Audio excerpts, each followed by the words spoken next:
નમસ્કાર દોસ્તો, મારું નામ રૂપાલી છે. હું વિધવા છું. મારી ઉંમર 28 વર્ષની છે. હું ફક્ત 12મા ધોરણ સુધી ભણી છું. અમારા ઘરની આર્થિક સ્થિતિ ખૂબ જ નબળી હતી અને મારી પાછળ 2 નાની બહેનો હતી. એટલે મારા માતા પિતાને જલ્દીથી બધી બહેનોના લગ્ન કરાવીને આ જવાબદારીમાંથી મુક્ત થવું હતું. એટલે મને વધુ ભણાવી શક્યા નહીં.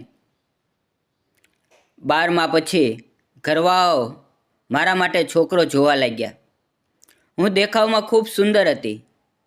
ગોરો રંગ, મોટી મોટી આંખો, લાંબા વાળ, પૂરી ઊંચાઈ અને છરહરી કાયા. એટલે મારા માટે ઘણા સારા સંબંધ આવતા હતા. એવો જ એક સંબંધ આવ્યો. એનું નામ હતું વિજય. એને પોતાની કાપડની દુકાન હતી. એ પોતે જ દુકાન ચલાવતો. ઘરની સ્થિતિ સારી હતી, પણ માતા પિતા નહોતા. વિજય ખૂબ હોશિયાર હતો અને દેખાવમાં પણ હેન્ડસમ હતો. અમારા બંનેના થોડા દિવસમાં લગ્ન પણ થઈ ગયા. અમે બંને એકબીજાને ખૂબ પ્રેમ કરતા હતા. વિજય મારી પૂરી કાળજી રાખતો. હું પણ વિજયને ભરપૂર પ્રેમ આપતી. ધીમે ધીમે દુકાનમાં ગ્રાહકો વધવા લાગ્યા.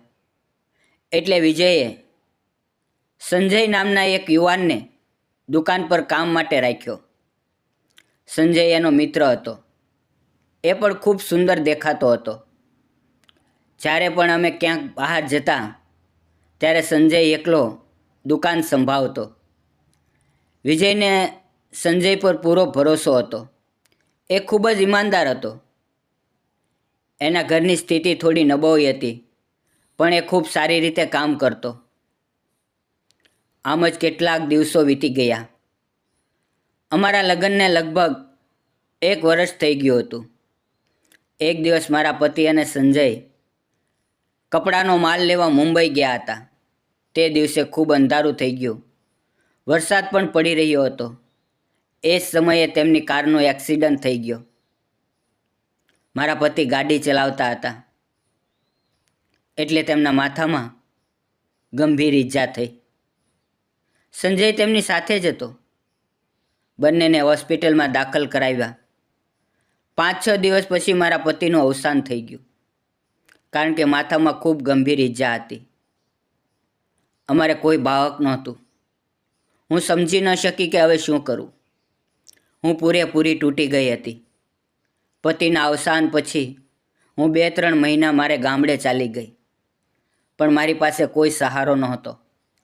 શું કરવું એ સમજાતું નહોતું. આ 3 મહિના દરમિયાન મારા પતિનો મિત્ર એટલે કે સંજયે દુકાન ચલાવે રાખી. પછી મેં સાસરિયામાં પાછા ફરવાનો નિર્ણય કર્યો. માતા પિતા મને સાસરિયામાં છોડવા આવ્યા. સસુરાલ આવ્યા પછી સંજયે મને મળીને છેલ્લા 3 મહિનાનો પૂરેપૂરો હિસાબ આપ્યો. મને પણ એના પર ભરોસો હતો, એટલે બધા મળેલા પૈસા મને આપી દીધા. મેં એનો ખૂબ આભાર માન્યો. મારું ભણતર ઓછું હતું, એટલે કાપડના વેપારની બારીકાઈઓ મને સમજાતી નહોતી. એટલે મેં સંજયને કહ્યું કે હવે તમારે જ આખી દુકાન સંભાળવી પડશે. હું તમારો પગાર પણ વધારી દઈશ. મને આ બધું સમજાતું નથી. દુકાનની પાછળ જ મારું ઘર હતું. હું ઘરમાં એકલી રહેતી. ઘરમાં મોટું ટીવી હતું. હું ટીવી પર હંમેશા કંઈ ને કંઈ જોતી રહેતી. ક્યારેક ખાતી, ક્યારેક નહીં. રાત પર ઊંઘતી નહોતી આવતી. હંમેશા પતિ વિશે જ વિચારતી રહેતી. હું ખરેખર પાગલ જેવું વર્તન કરવા લાગી હતી. સંજય રોજ સાંજે ઘરે આવતો, આખા દિવસનો હિસાબ આપતો અને દુકાનની ચાવી આપીને જતો. જો કોઈ કાપડનો માલ મંગાવવો હોય તો એ પોતે ઓનલાઈન મંગાવી લેતો. હવે ધીમે ધીમે દિવસો વીતતા ગયા. હું ખૂબ બોર થવા લાગી. સંજય સાથે થોડી વાત કરું તો મન હળવું થઈ જતું.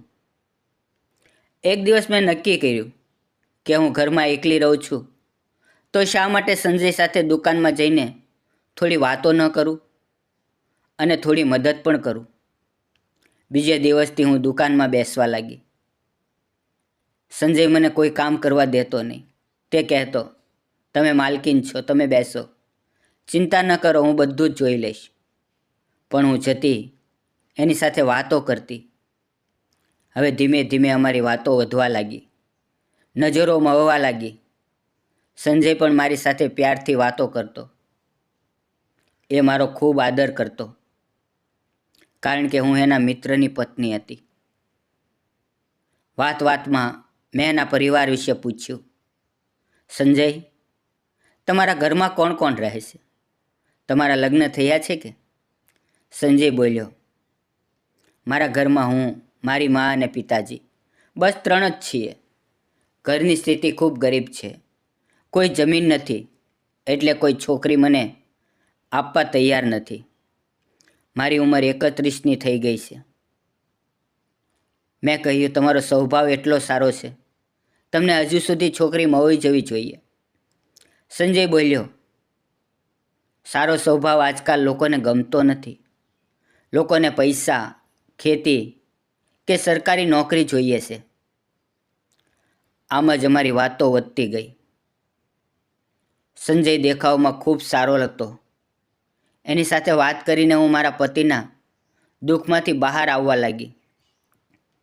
હવે હું થોડી પહેલાં જેવી નોર્મલ થવા લાગી. પતિના અવસાનનું દુઃખ ભૂલવા લાગી અને હવે સંજયમાં બંધાવા લાગી, કારણ કે એનો સ્વભાવ ખૂબ જ સારો હતો. એક વખત અચાનક હું બીમાર પડી ગઈ. દુકાનેથી ગોળીઓ લીધી, પણ કોઈ ફરક પડ્યો નહીં. બુખાર વધતો ગયો. સાંજે સંજય ઘરે આવ્યો. તે દિવસે હું દુકાને નહોતી ગઈ. એણે પૂછ્યું, શું થયું? મેં કહ્યું, સવારથી બુખાર છે પણ ઉતરતો નથી. એણે મારા માથા પર હાથ મૂકીને જોયું. બુખાર ખૂબ તેજ હતો. એ તરત મને હોસ્પિટલ લઈ ગયો. ડૉક્ટરે જોઈને કહ્યું કે ટાઇફોઇડ થયો છે. 2-3 દિવસ દાખલ રાખવા પડશે. સંજય બોલ્યો, હું તમારી સાથે રહું છું. 3 દિવસ એ મારી સાથે રહ્યો. દુકાનમાંથી દવા લાવવી, ચા નાસ્તાનો બંદોબસ્ત કરવો, બધું એ કરતો. 3 દિવસ પછી ડૉક્ટરે ડિસ્ચાર્જ આપ્યું. સંજય મને ઘરે લાવ્યો. એ પછી પણ મારા શરીરમાં થોડી કમજોરી રહી.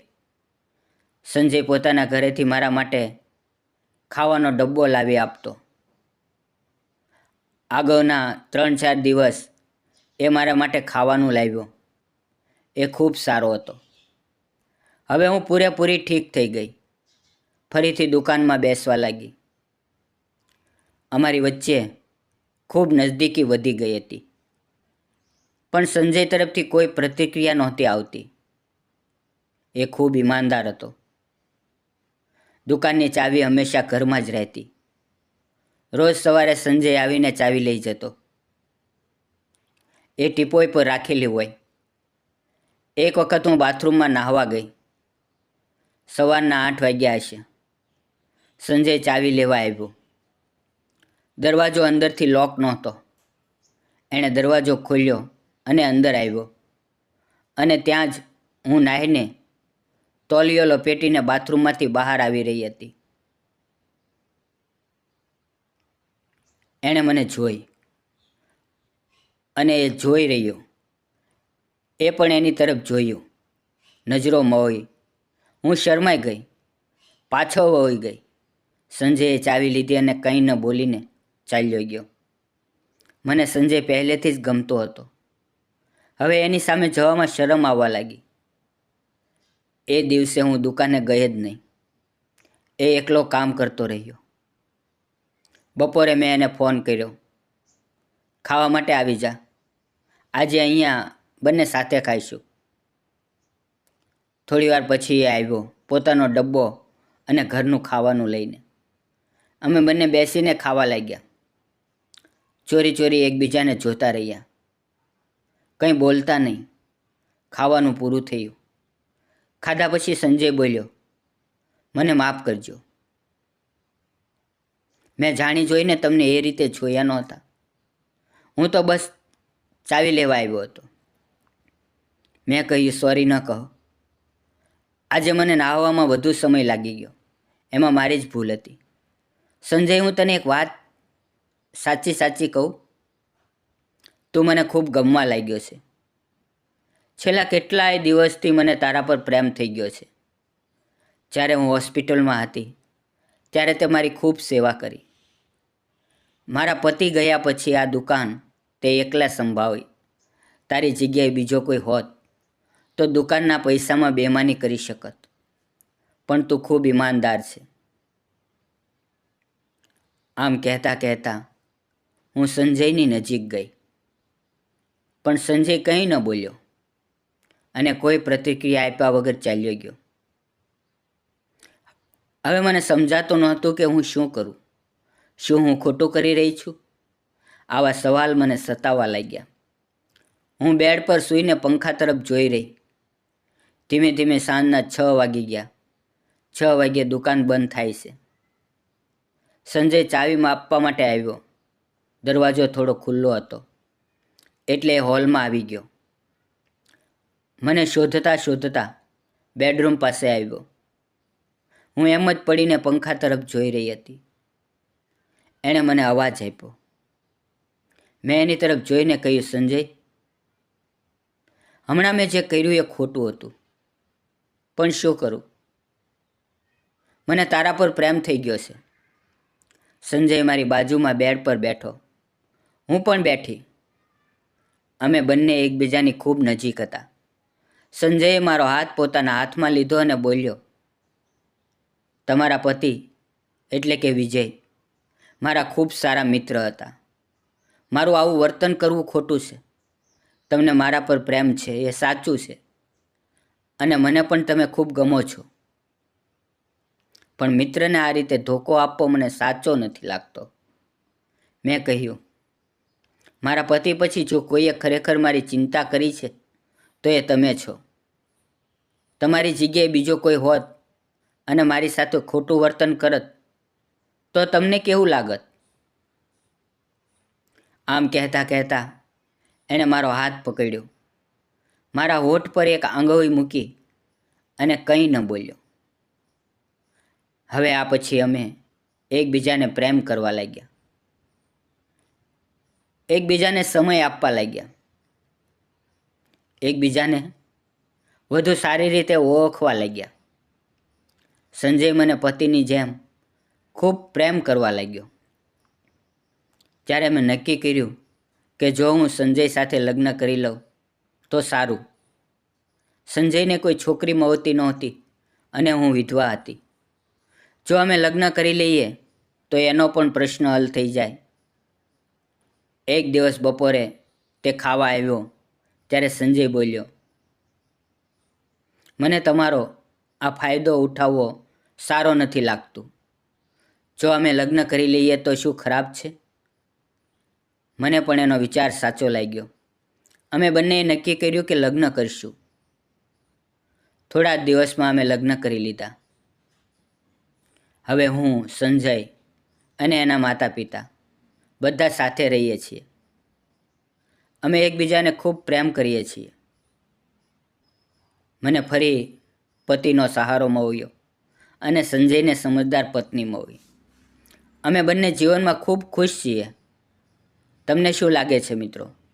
મેં અને સંજયે લગ્ન કર્યા એ સાચું છે કે ખોટું? કોમેન્ટમાં જરૂર જણાવજો. મિત્રો, ક્યારેક જિંદગી આપણને ખૂબ દુઃખ આપે છે. કંઈક ખોવાઈ જાય છે. પણ એ જ દુઃખમાંથી સાચો પ્રેમ, સાચો સાથ મળે છે. સંજય જેવા વ્યક્તિ પર ભરોસો કરવો કોઈ ભૂલ નથી, બલકે એ બીજા મોકાની રાહ જોવાનું હોય છે.